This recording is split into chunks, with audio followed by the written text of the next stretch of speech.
'Di ba naalala ko kasi nitong kampanya nung 2022. Nung in-interview ko si presidente, candidate pa lang siya nun. Nung in-interview ko si presidente, ang sabi niya hindi raw niya priority talaga ang charter change. Totoo 'yun. Hindi ko talaga niya priority. And up until today, hindi pa rin naman niya talaga siya tinututukan. But mga kotsero, kahapon, medyo nagulat ako dito sa in-announce niya. Medyo nagulat ako dito sa in-announce niya. Kasi, ang gustong mangyari ngayon ni Presidente, mga kotsero, magkaroon na ng full devolution. Full devolution ng executive branch sa LGU. Ano po ibig sabihin nun? Ibig sabihin po nun, mga kotsero, karamihan ng trabaho na ginagawa ng national government, ipapasa na nila sa LGU. Yun yung dun. Yun yung sinabi ni PBBM kahapon. Basahin natin yung balita. Ito yung balita, guys. Yan. Kasi, para sa akin, mga kotsero, this is a prelude to, or this is in preparation, kung mapag-isipan man ni Presidente na, sige, na tayo. Federal government na tayo. Pwede kasing ito ang intro mo to a federal government. Ito po kasi yung balita kahapon. Ang sabi, DOF vows to help LGUs with devolution efforts. Ano ba kasi nangyari dito?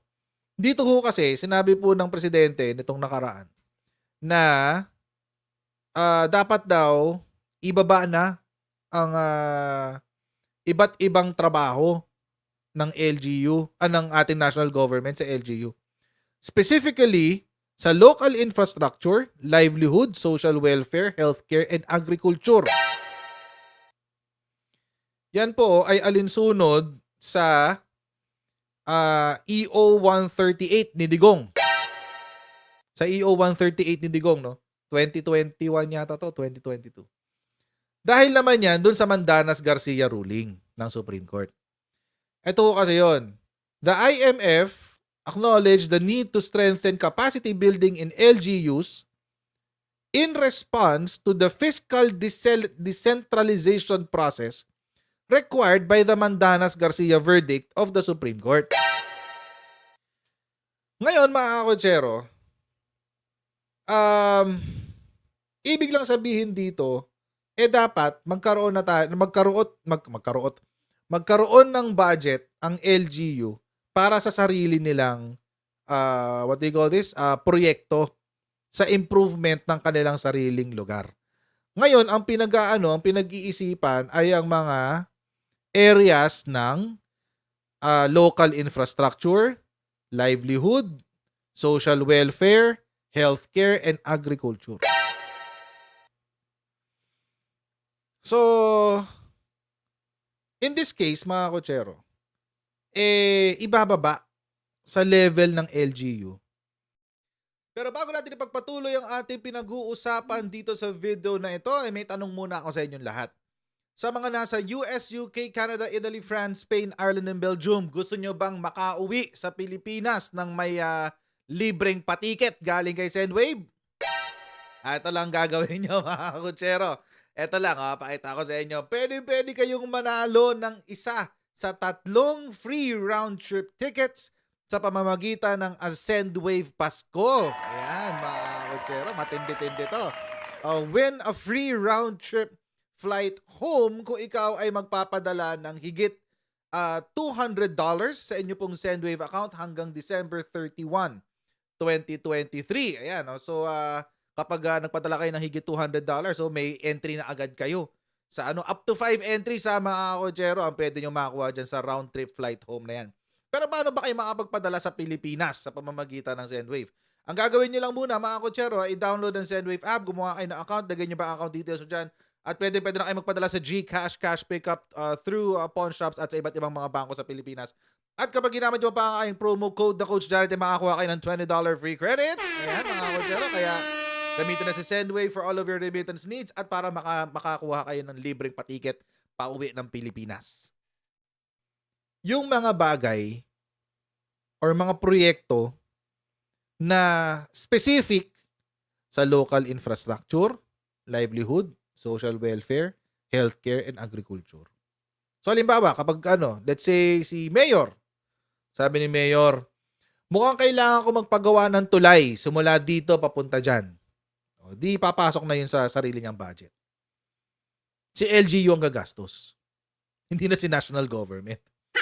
Hindi na si DPWH ng national government. Si DPWH na ng LGU. Yun. Ibang tawag dun eh. Office of Civil Works yata yun eh sa LGU. Office of Civil Works, something like that. So yun. Sa social welfare, ganun din. So meron tayo mga regional offices ng DSWD. So ibig sabihin, yung mga pangangailangan ng ating mga kapwa Pilipino na specific sa lugar, yung local DSWD na ang hahawak na nasa ilalim ng LGU. Hindi na siya hahawakan ng national government. Healthcare. So si DOH, meron din yung mga local DOH, di ba? Yung mga yung mga hospital ng ganito, hospital ng ganyan. Hospital ng Maynila, yan si OM. Di ba? Hospital ng Parañaque, yan, ganyan. Yun yung healthcare. Tapos meron pang mga tao dito. Yung mga local centers. Di ba? So hindi na yan hahawakan ng national DOH. Hahawakan na yan ng LGU. Yun. Saan ngayon kukunin ang budget nito? Kukunin yan sa taxes ng LGU. Kukunin yan sa taxes ng LGU. Which now brings up a problem. May problema to. Paano kapag yung lugar mahirap? Paano pag walang pera? Paano pag mababa ang tawag dito? Ay, by the way, bago ako pumunta doon. In a way, ito na yung forma ng federal government. In some way. Kasi alam naman natin, mga kotsero, ang federalism is ang bawat state, ang bawat federal government ang may responsibilidad. Ang bawat state ay may responsibilidad na pangalagaan ang kanyang sariling estado. So, ganun ang gagawin sa LGU.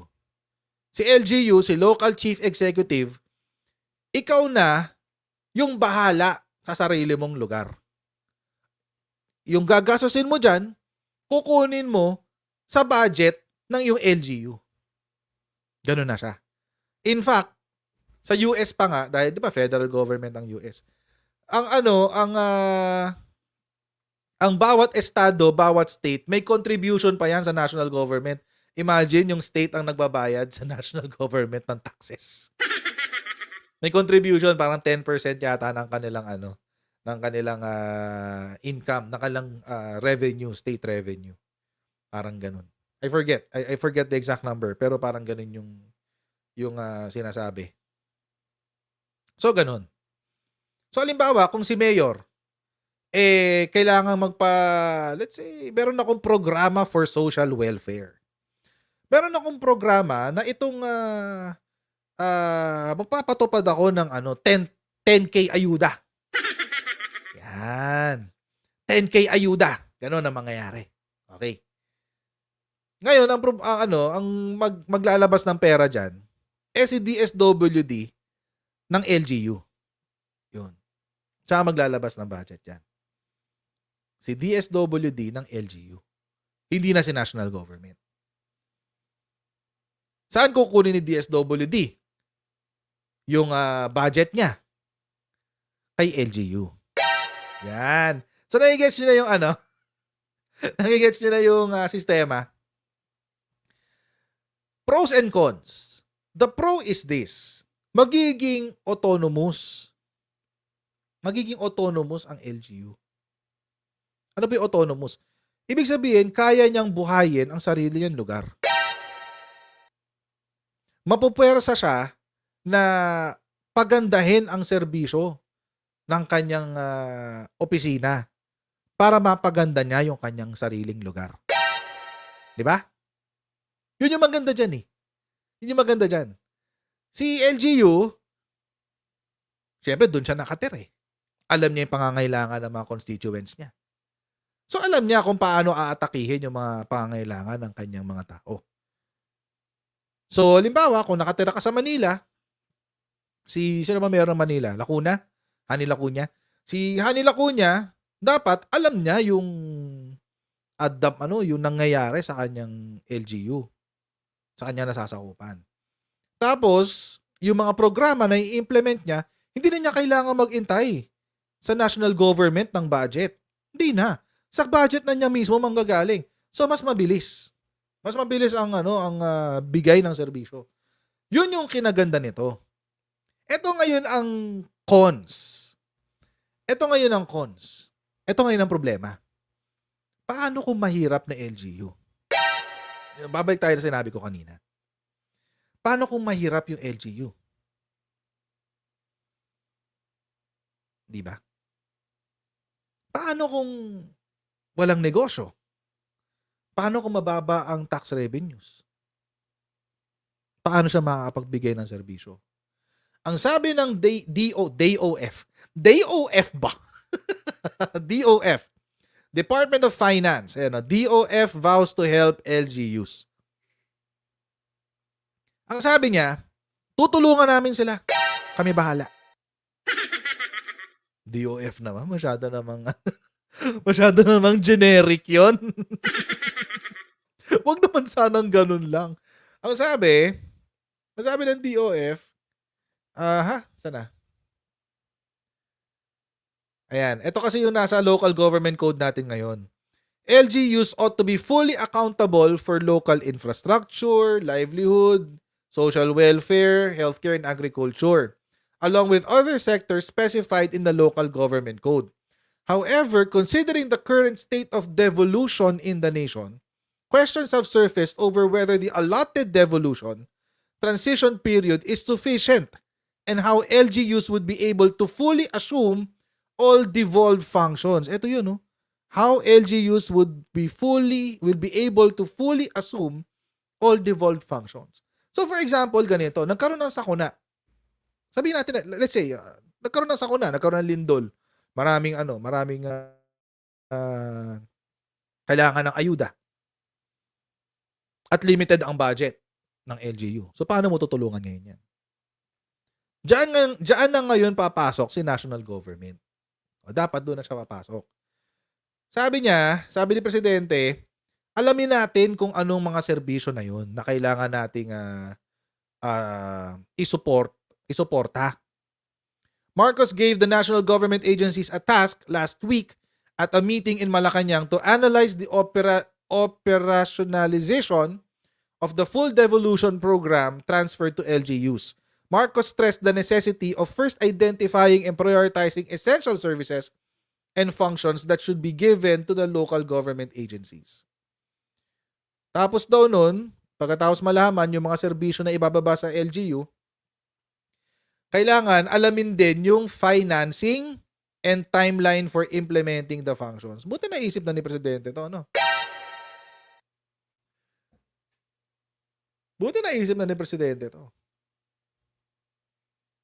Kailangan alam na natin kung magkano ipopondo natin dyan, lalo na sa mga mahihirap na lugar. Tama lang yun. Buti naisip na niya to. The conference minutes from December 21 said should the LGU lack funds to implement the functions and services, the national government should have a program to assist them. See? Buti naman naisip na ni Presidente to, no?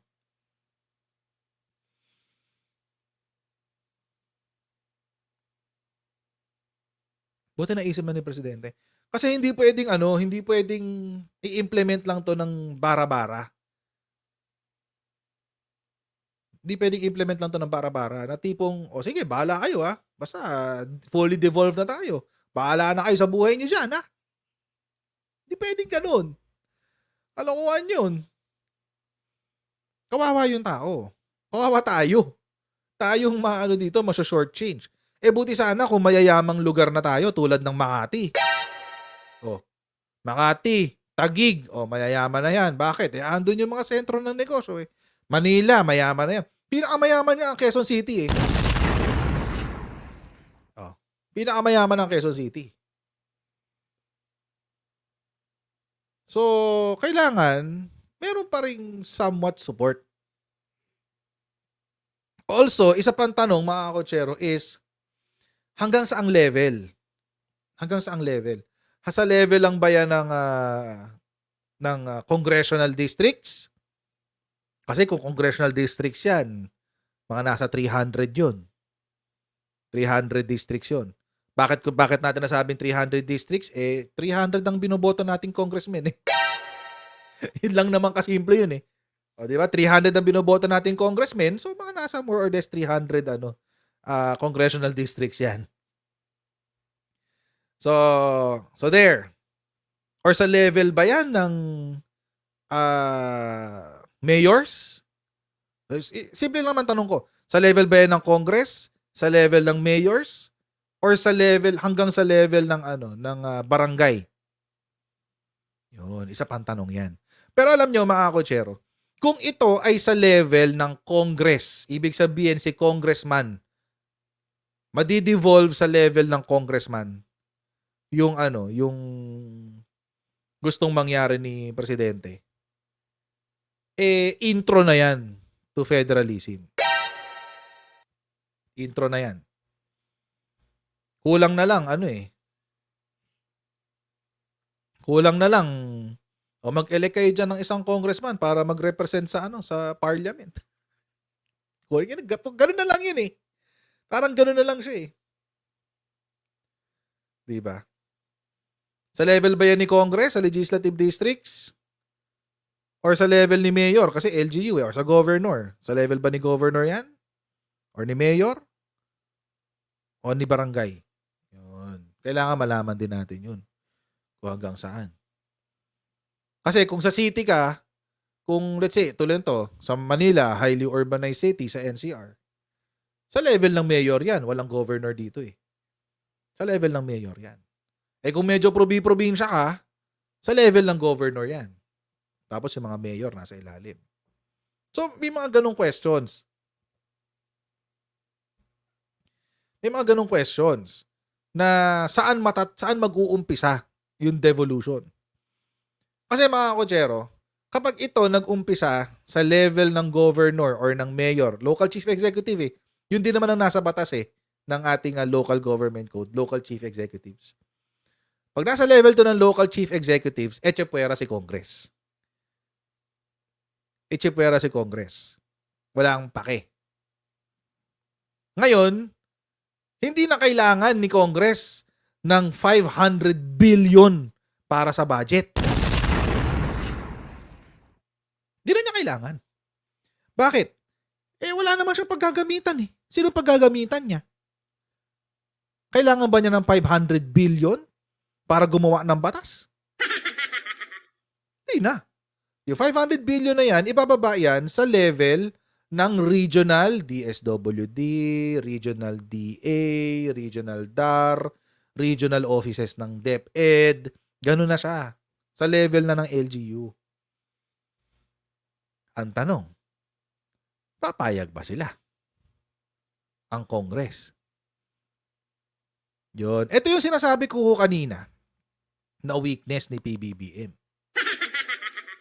Masyado siyang mabait sa kanyang pinsan. Real talk lang. Sa mga loyalista din dyan. Real talk lang. Tulad na sinabi ko kanina, ako sumusuporta ako kay Presidente. Sumusuporta din ako kay VP. Pero they're not perfect. They're not perfect. So, saan mag-uumpisa yung devolution? Ang nasa batas natin is local chief executive, which is either the governor in provinces or mayors in highly urbanized cities. So, saan ka mag-uumpisa? Diba? Papayag ba ang Congress dyan? Kasi essentially, tatanggalan mo sila ng budget. Di ba? Ito pa, isang senaryo. Hypothetical scenario lang naman to. Kunyari lang naman. Imbe-imbento tayo ng kwento. Bawa ko si Mayor. Like itong isang alam ko na lugar. Si Mayor at saka si Congressman, magkapartido. Tapos, pag eleksyon, pag natapos yung term ng isa, magpapalitan lang sila. Magkaibang pamilya, magkaibigan lang na pamilya, pero dalawang magkaibigan na pamilya. Nagpapalitan lang sila. Tatapusin ni Mayor yung kanyang 3 taon, pag natapos, 3 taon yung kanyang 3 terms, pag natapos yun, naakyat siya ng Congress. Yung tropa niya, congressman, mag-uusap na sila ngayon. Ikaw naman bumaba sa Mayor. Bababa ngayon siya sa Mayor. After 3 terms, bababa uli si congressman, tapos si Mayor aakyat ulit. Ganun lang sila. Since time immemorial. Simula nung kabataan ko pa. Ganun lang. Paano ngayon yun?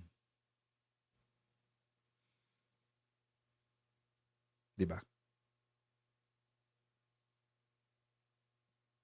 Paano ngayon na maisusulong yung totoong problema ng masusuportahan pala yung totoong pangangailangan ng mga mamamayan kung mag-iikot-ikot lang yung budget sa kanilang dalawa. Let's say hindi mag-uumpisa sa Congress. Pwera si Congress, ibibigay yung budget para dyan sa devolution na yan sa local chief executive. Sabihin ni Congressman, sige. Ganito, gawin natin. May project ka, isusulong ko sa Kongreso para malagyan natin ng budget. Tapos hati tayo dun sa SOP. Magkano kailangan mo? Magkano yung cost ng project? 100 million, Kong. 100 million ba? Sige. Ako bahala sa 100 million. Gawin nating 150 million. Sa atin yung 50.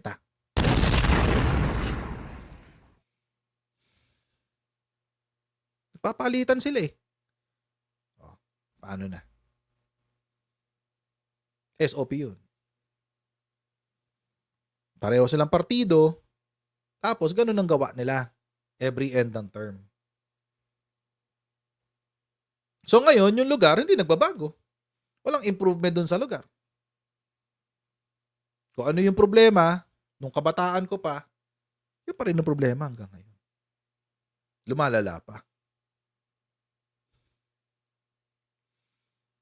Kaya yun yung problema dyan. So, those are questions na I think sasagutin naman ng NEDA yan. Si NEDA ang binigyan ng assignment dyan. Yan. The NEDA was tasked by Marcos with performing a sensitivity study on the maximum benefit that the government can derive from its investments, including the roles and services that the local government units will carry out. So, bahala si dyan, LGU. Tapos may deadline siya hanggang 2024. Yan. Bahala ka na dyan. Ganun sabi ni Presidente. Which again, mga Kojero, which again brings us to the question. How far will the President take this? How far? Hanggang kailan? Hanggang saan mo kayang dalhin to, Mr. President? Kasi tatamaan dito ang Congress. Tatamaan yung budget nila. Kasi this is an intro na to federalism. Gagawin mong independent, gagawin mong autonomous ang bawat region, ang bawat LGU. Ano na to? What do you call this? Intro na to federalism. Uy, si J. Torralba, member for 23 months. Ay, grabe, magto 2 years ka na, men. Maraming pong salamat, J. Torralba, for being a member of my channel for almost 2 years. Grabe. Salamat, J. Torralba. God bless you. Yan. So, yun. So, yun ang ngayon dyan. Intro to federalism na to Pag naayos to ni Presidente, yung susunod na magiging Presidente, pwede niya isulong ang federalism. After nito. Pag naayos to ni Presidente. So, let's see. This is already intro to federalism. Ito yung pangarap ni Digong eh. Mukhang si PBBM ang makakagawa. Yan. So, ganun. Ako mga kutsero, sa akin, okay lang naman yung ganyan eh. As long as, number one, tanggalin natin yung term limits. Tanggalin na yung term limits. I'm not a believer of term limits. Because may loophole eh. May loophole eh. Kung seryoso talaga ang ating mga miyembro ng lehislatura na bigyan na maging totoo sa espiritu ng konstitusyon nung isinulat doon sa ating konstitusyon na hindi pagbibigyan ang mga political dynasties. Kung totoo sila diyan sa salita na yan, dapat noon pa lang nagsulat na sila ng batas na pipigil sa political dynasties. Since 1987 hanggang 2023, meron na bang naisulat na batas laban sa political dynasties? Wala. Wala. Partida kasama yan sa mga ipinapangako pag eleksyon. Partida yan. Ngayon, ito yung sa akin. Walang problema sa akin mag-federal government. Walang problema sa akin mag-parliamentary. Ito lang ang requirement ko. Isama dun sa constitution or isama? Sa constitution na. Isama na natin sa constitution. Number one, tanggalin ang term limits. Tanggalin na yung term limits. It's pointless. Walang kwenta yan. Na iikutan lang yan ng diskarte ng mga politiko. Ito yung pangalawa. Ito mahihirapan sila. Ito mga politiko. Nagmumubuo ng political dynasty. Mahirapan sila dito na paikutan to. Ipagbawal ang pagtakbo ng kahit sinong miyembro ng pamilya up to the 4th degree of affinity and consanguinity.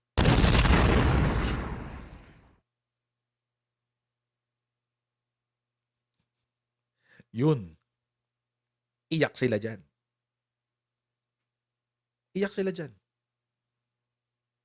Up to the 4th degree of affinity and consanguinity. Iyak dyan ang mga politiko.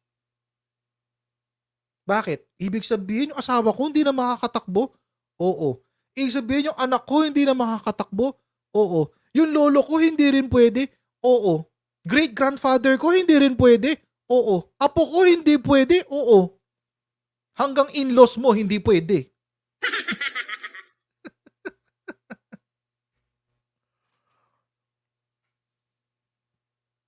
Hanggang in-laws mo hindi pwede. 4th degree of affinity and consanguinity. Tanggalin yung term limits pero ipasok nyo yun. Okay yun. Mag-iiyakan ng mga politiko dyan. Iiyakan talaga sila dyan, promise. Kailangan dyan ng people's initiative para mangyari yan. Ay, nako. So, ayun. Anyway, so hanggang dito na muna tayo for today, mga kutsero. Huwag niyo pong kalimutan mag-like, share, and subscribe sa Coach Jared YouTube channel. And pa-follow na rin po tayo sa ating Facebook page, mga kutsero. Hingi lang akong tulong, pa-share po talaga yung mga videos natin dahil naka-shadow ban tayo sa Facebook. Lintik na shadow ban yan. But anyway, I'll see you again in our next Coach Jared Live. God bless you and see you next time, guys. Bye!